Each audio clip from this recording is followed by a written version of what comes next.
Bismillahirrahmanirrahim. Assalamualaikum warahmatullahi wabarakatuh. Salam sejahtera untuk kita semua. Semoga kita selalu dalam lindungan Allah Subhanahu wa taala. Perkenalkan, saya Nadia Amelia Putri dengan NIM 22 1084 2002. Yang terhormat Bapak dosen pembimbing yang pertama Bapak Dr. Hendy Koswara, SIP MSc dan yang kedua Bapak Ilham Aldelano Azre, SIP MA. Dan yang saya hormati Bapak Ibu dosen penguji dan teman-teman yang hadir pada kesempatan kali ini. Baiklah, izinkan saya pada kesempatan kali ini mempresentasikan seminar proposal saya dengan judul Kegagalan Kebijakan Perlindungan Lahan Pertanian Pangan Berkelanjutan di Kabupaten Pasaman Barat. Yang pertama kita masuk ke latar belakang. Pada penelitian kali ini dilatar belakangi oleh fenomena penurunan luas lahan pertanian produktif yang mengancam keberlanjutan produksi pangan nasional dan dapat mengganggu ketahanan pangan dalam jangka panjang. Hal ini tentu menjadi ancaman yang mengkhawatirkan bagi stabilitas ketahanan pangan nasional, mengingat kebutuhan pangan yang terus meningkat seiring dengan pertambahannya jumlah penduduk Indonesia di setiap tahunnya. Selanjutnya, pemerintah Indonesia itu telah mengambil langkah strategis dengan menerbitkan regulasi berupa Undang-Undang Nomor 41 Tahun 2009 yang mengatur tentang perlindungan lahan pertanian pangan berkelanjutan. Ini merupakan upaya pemerintah dalam menjaga ketahanan pangan dan lahan pertanian produktif agar tidak dialihfungsikan secara sembarangan. Menanggapi situasi ini, pemerintah Kabupaten Pasaman Barat telah mengeluarkan Peraturan Daerah Nomor 5 Tahun 2023 yang merupakan perubahan dari Peraturan Daerah Nomor 9 Tahun 2016 mengenai perlindungan lahan pertanian pangan berkelanjutan. Peraturan daerah ini merupakan pelaksanaan dari Undang-Undang Nomor 41 Tahun 2009 di tingkat kabupaten. Lahan pertanian pangan berkelanjutan atau LP2B ini merupakan area pertanian yang memperoleh status perlindungan khusus dan harus dikembangkan dengan prinsip keberlanjutan untuk memproduksi bahan pangan utama yang mendukung tercapainya kemandirian, ketahanan, serta kedaulatan pangan di tingkat nasional. Selanjutnya, fenomena empiris dan juga teori. Secara global, Indonesia berada di peringkat 130 dari 180 negara untuk ketersediaan bahan lahan pertanian per kapita. Luas lahan sawah sekitar 7,3 juta hektar. Saat ini, sekitar 3 juta hektar sawah di Indonesia belum termasuk kategori lahan yang dilindungi secara formal.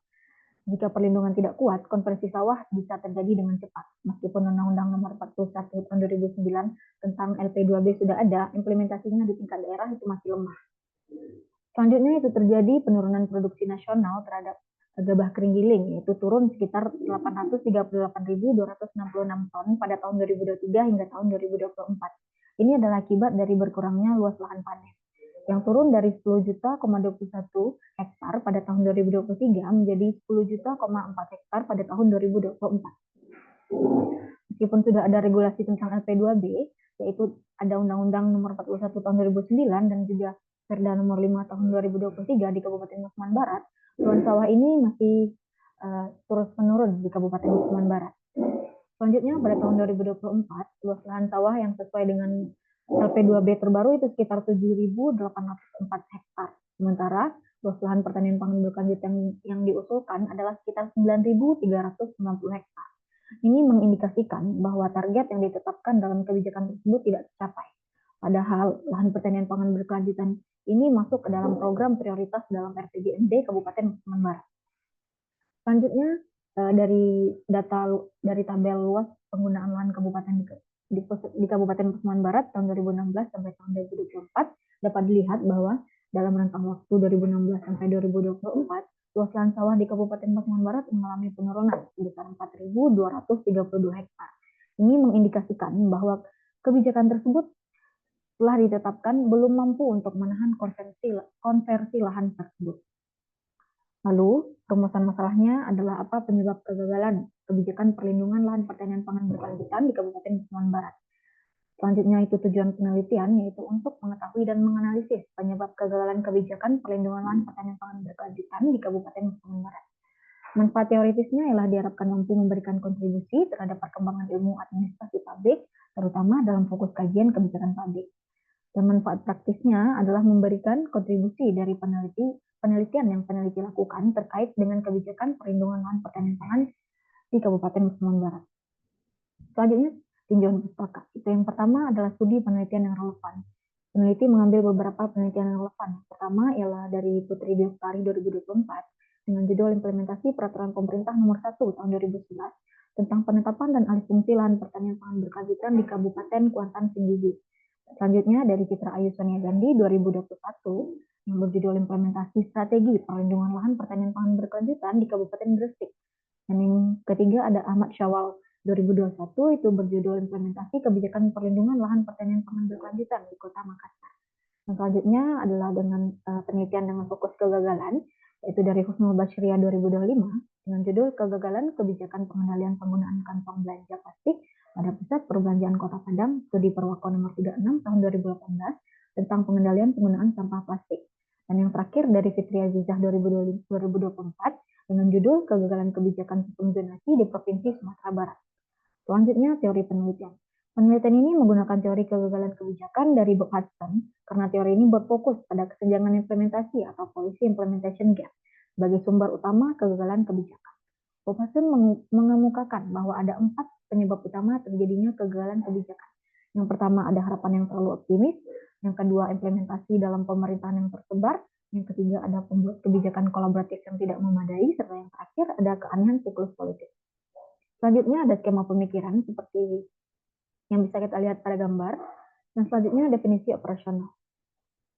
Maksudnya definisi konsep. Yang pertama itu kebijakan publik. Itu kebijakan publik didefinisikan sebagai serangkaian kegiatan yang mempunyai tujuan tertentu yang diikuti dan dilaksanakan oleh seseorang atau sekelompok aktor yang berhubungan dengan permasalahan atau suatu hal yang diperhatikan. Selanjutnya ada kegagalan kebijakan publik, mengonseptualisasikan kegagalan bukan sebagai hasil mendapat dievaluasi secara objektif, melainkan sebagai penilaian yang secara inherent subjektif, bermotif kepentingan pribadi yang dibuat oleh aktor kebijakan, tergantung pada persepsi. Dan yang terakhir ada perlindungan lahan pertanian pangan berkelanjutan, yaitu adalah sistem dan proses dalam merencanakan dan mendapatkan pengembangan, manfaat, serta membina pengendalian dan mengawasi lahan pertanian pangan dan kawasannya secara berkelanjutan. Dan selanjutnya ada definisi operasional. Pada variabel harapan yang terlalu optimis itu ada indikator yang pertama itu target, kebijakan yang sulit tercapai, yang kedua ada analisis risiko, dan yang ketiga asumsi keberhasilan yang tidak berbasis data. Pada variabel implementasi pemerintahan yang tersebar, itu ada aktor yang terlibat, ada koordinasi, dan juga sumber daya. Dan pada pada variabel pembuat kebijakan kolaboratif yang tidak memadai, itu ada indikator keterlibatan masyarakat, mekanisme kolaborasi. Dan pada variabel keanehan siklus politik, itu ada indikator pergantian pemimpin dan konsistensi kebijakan. Selanjutnya ada bab ketiga yaitu metode penelitian. Yang pertama pendekatan penelitian. Penelitian ini menggunakan pendekatan kualitatif dalam metode penelitiannya. Difokuskan untuk melakukan analisis dan juga deskripsi komprehensif terhadap kegagalan kebijakan perlindungan lahan pertanian pangan berkelanjutan di Kabupaten Pasaman. Selanjutnya ada teknik pengumpulan data, itu ada yang pertama wawancara, yang kedua dokumentasi, serta observasi. Selanjutnya ada teknik pemilihan informan. Pada penelitian ini, peneliti menggunakan teknik purposive sampling untuk memilih informan, yaitu pemilihan informan yang memenuhi karakteristik, ciri, kriteria, atau sifat tertentu. Selanjutnya peranan peneliti. Peneliti menjadi kunci utama atau instrumen penelitian yang memiliki peran penting, mulai dari menentukan arah penelitian, menyeleksi narasumber, mengkoleksi informasi, memeriksa keabsahan data, melakukan analisis, menginterpretasikan temuan, dan membuat simpulan dari hasil penelitian. Selanjutnya itu proses penelitian itu diawali dengan merumuskan topik yang akan diteliti. Setelah itu melakukan pengamatan terhadap fenomena yang relevan, lalu pengurusan surat izin penelitian, dan akan berlanjut hingga seluruh tahapan penelitian lapangan selesai. Selanjutnya unit analisis. Pada penelitian ini, unit analisisnya adalah lembaga, yaitu Dinas Tanaman Pangan dan Hortikultura di Kabupaten Pasaman Barat. Selanjutnya teknik analisis data, itu yang pertama reduksi data, penyajian data, dan juga terakhir penarikan kesimpulan. Serta yang terakhir teknik keabsahan data. Pada penelitian ini, peneliti menggunakan uji kredibilitas untuk menguji keabsahan data dengan teknik triangulasi sumber, yaitu memverifikasi kredibilitas informan dilakukan dengan memeriksa informasi dari berbagai sumber, namun masih dianggap berwenang dalam fokus penelitian. Sekian presentasi yang dapat saya sampaikan. Terima kasih. Assalamualaikum warahmatullahi wabarakatuh.